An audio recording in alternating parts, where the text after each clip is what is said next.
Hello there. Well, look, there are calls this morning for Chelsea Football Club to identify and punish the fans who were caught on camera chanting racist slurs in a Paris metro station. UK police are believed to be examining the footage, which does show a group of men refusing to let a black man board the carriage.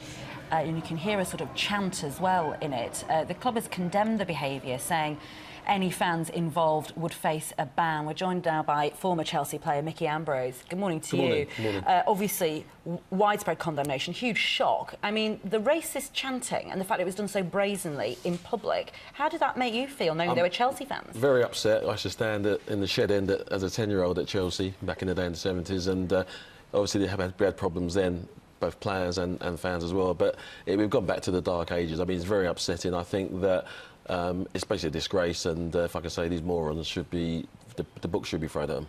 Were you surprised to see it? Had you hoped things had moved on? Yeah, I mean, it's not a train station, but in society we have people that carry on this way still, whether it's sexism, homophobia or whatever. But I was surprised that, because I've travelled on the trains, I was just surprised that so-called Chelsea fans would act that way. Well, looking at the game, there were four black players in the Chelsea side that came off the bench or started.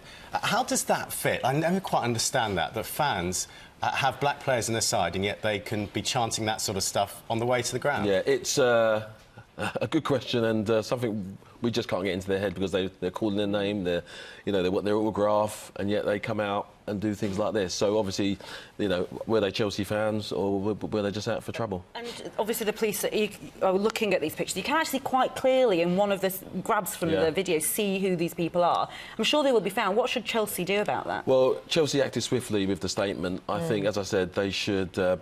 once they've identified the culprits, we don't know whether they're season ticket members, how they got tickets, because touts still sell tickets these days on the streets. I think they should just throw the book and ban them from every match for life. And that's what they've said they're going to do, haven't they? Say such behaviour has no place in football society, and the club is supporting any criminal action against those involved. Is that enough, though, criminal action? Because that doesn't necessarily change hearts and minds, does it? I think we need to take away the right to go to a foot match. Hopefully that may do something. I mean, how can they get up this morning, speak to their kids if they've got children or family? It must be such an embarrassment, and as I said, I was totally shocked by the way these so-called fans acted in the name of a club, a worldwide club's name. Well, let's hope it's an isolated incident and not an indication of something wider, because that's the thing, isn't it? You just hope these are just rotten apples in the barrel. Yes, yeah, but there seems to be rotten apples in many little clubs, and it's highlighted with what they did today. But Chelsea's brand and other clubs, they do so much in their community, footballers.